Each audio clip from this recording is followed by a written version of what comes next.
Brewster at First United Methodist Church. Today we're going to go behind the scenes and explore the bell tower.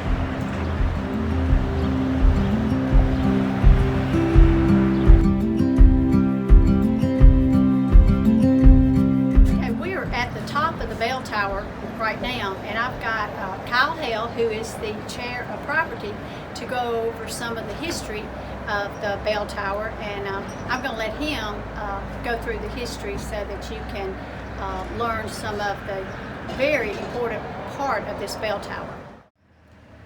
Good morning. We're at the top of the bell tower, as Donna said, and we're at the crossroads cornerstone of Morristown, Tennessee too. This church was built in this structure of the church, the original structure, the bricks inside, was built in 1902, and the cornerstone for this church was laid in 1902. The original church, though, dates back earlier than that, but this is the original brick in the building of the bell tower here in Morristown. It stood at the crossroads, as you see, each road coming from the north, the south, the east, and the west, and everything came from just every direction into Morristown.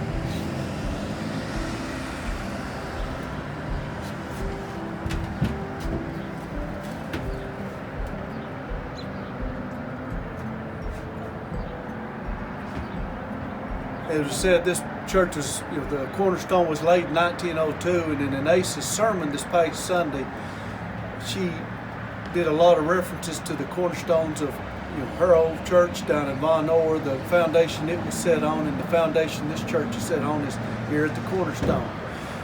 In 1902, they built this bell tower, because there's so many different names you can give it, is that there was a bell put in and it's from the Joseph Register Company out of Baltimore, Maryland. It was founded in 1856.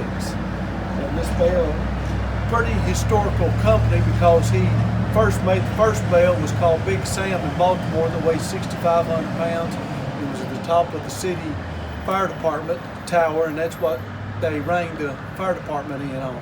But he also has bells in the Naval Academy Tower, the chapel at Dominic's Chapel in Washington, D.C., and then in North Carolina State Tower there's a bell of his company.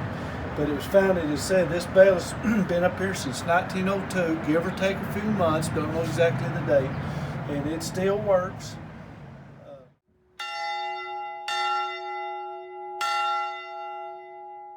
Would you give them a little history about when lightning struck the bell tower back in 1996, I think, and I think Ron David gave you a little history on that because he was involved in that. The bell tower was struck, as Donna said, in 1996, and they were renovating or redoing the sanctuary of the church, and it happened on a Sunday evening, somewhere between February and March that year. Can't remember exactly the date of it.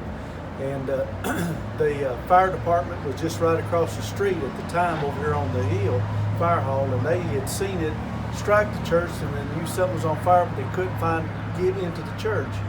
Ronnie, since his company was doing the rebuilding of the church, got a phone call and said that the church was burning, and he thought, oh, it's something we've done in the church. And he got here, and the fire department was leaving, and they finally realized it was in the bell tower, and they had no easy access into the bell tower.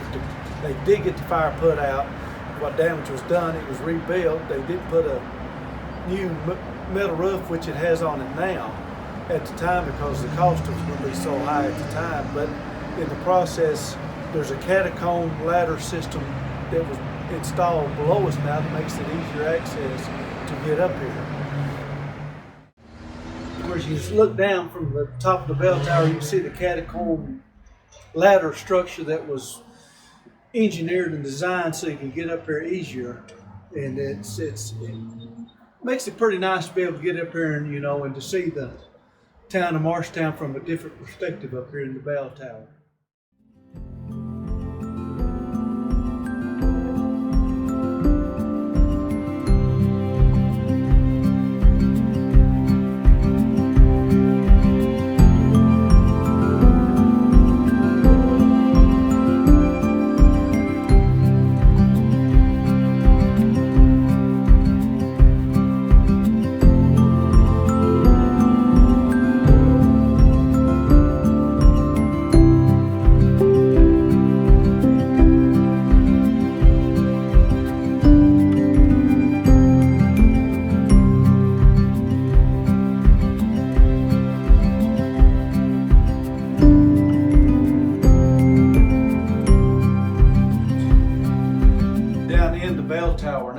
little bit, there are 15 stained glass windows that are composed that have shine light inside it.